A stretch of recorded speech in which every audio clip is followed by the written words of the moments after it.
You just never know where the next big tech revolution is going to come from. And who would have thought that a cross-border trade war over garbage, of all things, could accidentally spark one? It's this wild story where international tariffs and political standoffs created the perfect storm for one company to completely reinvent the waste industry. Okay, let's get into it.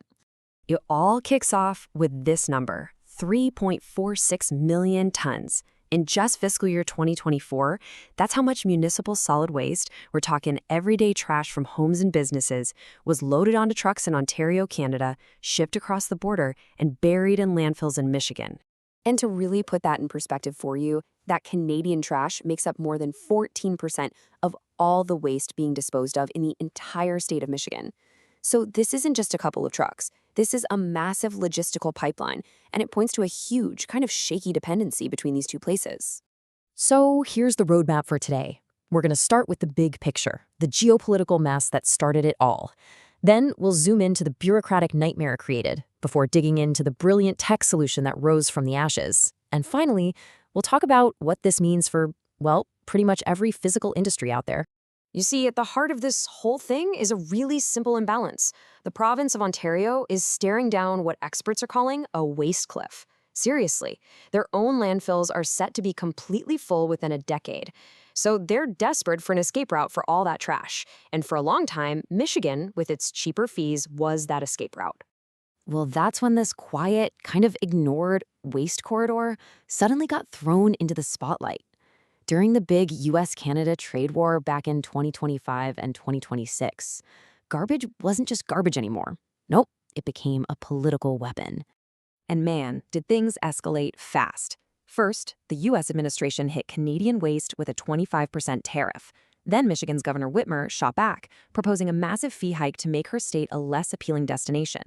Not to be outdone, Ontario's Premier Doug Ford threatened to cut off energy exports in retaliation. The whole industry was just caught in this chaotic political tornado. Governor Whitmer's move was, well, pretty aggressive. She wanted to jack up the state's landfill tipping fee from just 36 cents a ton to $5. That's an increase of almost 1,300%. But there was a constitutional snag. She couldn't just target Canadian trash. The fee had to apply to everyone, which meant a new tax on her own residents. And that stalled the whole thing. So, the 25% tariff stuck around, and that created a whole new, even bigger headache. To avoid paying that tax, waste haulers were suddenly faced with a logistical nightmare. They had to somehow prove that their truckloads of messy, mixed-up garbage were compliant with the USMCA, the North American Free Trade Agreement. And that meant every single shipment now needed something called a Certificate of Origin. You can think of it like a USMCA shield. It's standard paperwork for, cars or lumber, but it was never, ever designed for something as random as a truck full of municipal waste. All of a sudden, this one boring document became the most important piece of paper in the entire industry. And just look at the kind of detail this thing demands. You need info on everyone who touched the product, specific 6-digit product codes, the exact legal rule of origin you're claiming. Now, how on earth are you supposed to do that for a dumpster filled with thousands of different things from hundreds of different places? It was a massive administrative burden. Frankly, it was impossible. But you know what they say? Chaos creates opportunity. And out of this mess stepped a company called 905 Wood, founded by Michael Atkinson. Now, Atkinson wasn't your traditional waste management guy. He was a software developer. And he looked at this mess and didn't see a garbage problem. He saw a data problem. And this quote just nails it. Yeah, technically 905 Wood deals with waste, just like Amazon started out selling books. But that totally misses the bigger picture. Atkinson built what he calls a digital refinery, a system that uses data to upgrade waste from this messy, costly liability into a high-quality, verifiable product. The process they came up with is just beautifully simple. First, on-site, an app uses AI to scan and score wood waste, while a GPS lock grabs its origin. That's the capture part. Then, the app instantly calculates all the financial wins, the tax savings, the carbon credit value, that's calculate.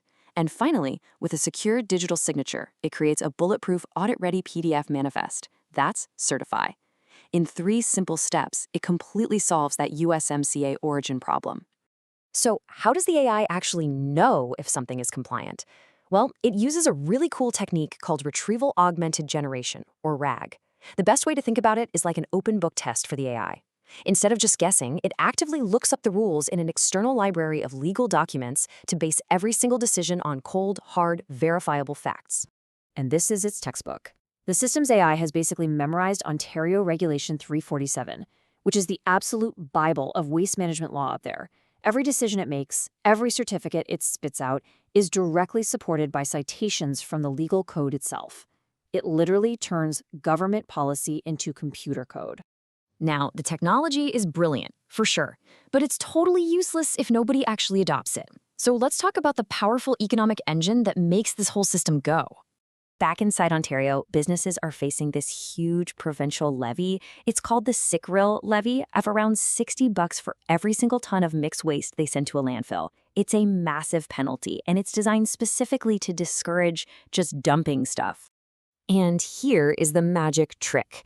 The 905 Wood app provides undeniable AI-verified proof that the wood was properly sorted and diverted away from the landfill. And that proof, generated as a simple PDF, makes that $60 per ton tax just vanish. It drops to zero. The savings for the client are immediate, and they are huge. And that's not the only headache this thing solves. I mean, just look at the normal regulatory burden for hauling waste in Ontario. We're talking multi-million-dollar insurance policies, spill plans in every truck, constant driver retraining. A system that automatically creates bulletproof compliance paperwork for all of this isn't just a nice-to-have. It is a massive operational game-changer. But it gets even better. It doesn't just stop at avoiding costs. The software also calculates the amount of carbon that's captured in all that diverted wood, and it turns it into a tradable carbon credit. So what started out as a disposal fee, a cost, is literally transformed into a brand new source of revenue. The liability actually becomes an asset. Okay, let's zoom back out. Because what 905 Wood has really built here is so much more than just a clever fix for a temporary trade war. It's a preview of the future for almost every single industry that deals with physical stuff. And this is the real breakthrough. This digital refinery concept isn't just for wood.